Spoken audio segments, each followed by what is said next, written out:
Good morning, everybody. Lee Brower here, and welcome to this week's edition of Meaningful Monday. I'm grateful to be here, and I am glad to be here.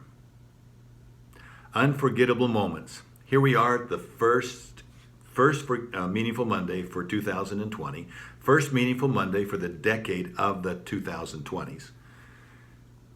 How many unforgettable moments are we going to have this year? Remember, we asked that question last week about how many unforgettable moments you had last year.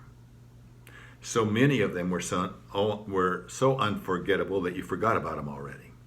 But going back and digging them up and remembering, but what if we went into this year very proactively looking at how can we create even more memorable and unforgettable moments? Another question that we asked was, how many firsts did you have? I think the firsts are truly unforgettable moments. So my intent this year is to have several firsts intentionally. So I made a list of different firsts.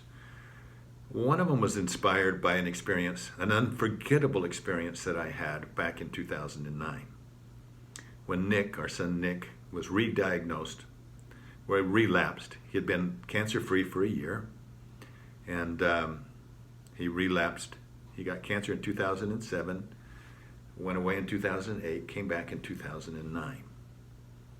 And we were sitting there with the doctor, and he said, "Nick, it's back, and it's growing super fast. You need to be in the hospital tomorrow." Nick looked at him and said, nope, I'll come in on Monday. Looked at me, said, "Book that skydiving trip." That was an unforgettable moment. So we flew down to San Diego. One of a contact that we had there was a man by the name of Nix, N-I-X, last name White, Navy SEAL, one of the most incredibly experienced skydivers with the Navy SEALs. And he had offered to take Nick. But it rained. It rained so hard that we couldn't go. And the next day was Easter on Sunday. And we didn't want to do it then, but we talked about it. And he said, "Look, it's going to be a beautiful day." He called his family. We called our family, and we decided that this was an exception. And so on Easter Sunday, Nick did a double somersault out of an airplane up at 13 or 14,000 foot elevation, spun around several times, came down with a big smile on his face and said, "Now I'm ready."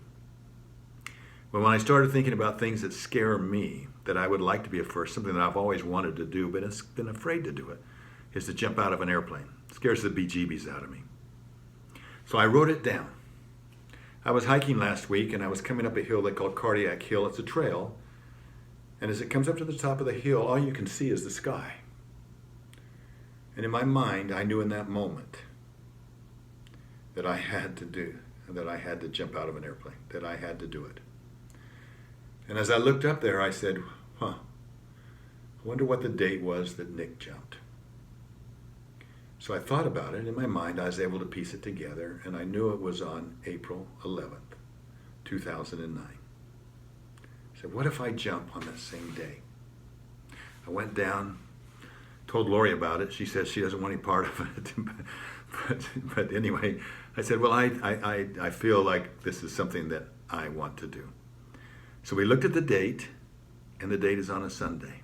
Not only is it on a Sunday, it's on an Easter Sunday.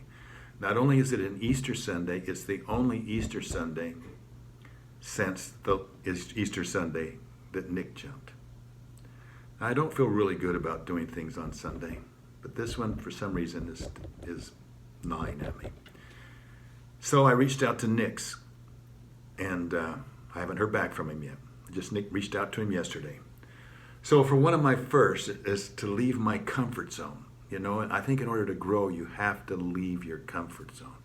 And you really, truly never know what you're made of until you reach out and do those things that push you outside of that comfort zone. And happiness, we do so many things and we want to be happy. We say at the beginning of the year, we make decisions and we say, I want this to be a great year. But then we let our choices sabotage us. So I want this to be a good year, and I want to become a better choice maker. I think I told you that I set myself as my hero 10 years from now. And man, I've got a lot of work to do. And I just take elements from all of you that I see are my heroes, and I put them into one and say, this is what I'd like to be 10 years from now. But my challenge to you is, I'm just kind of rambling on here, but look, what if you went out and found some firsts for this year? What would that mean to you? How meaningful would that be? What are some of the firsts that you could do personally? Perhaps what are some of the firsts that you could do professionally? Give it some thought. And if you have any thoughts about it or any comments, please let me know. Have a meaningful week. I look forward to talking to you next week. I'll get you an update on whether I hear back from Nick's or not. I'll talk to you later. Bye-bye.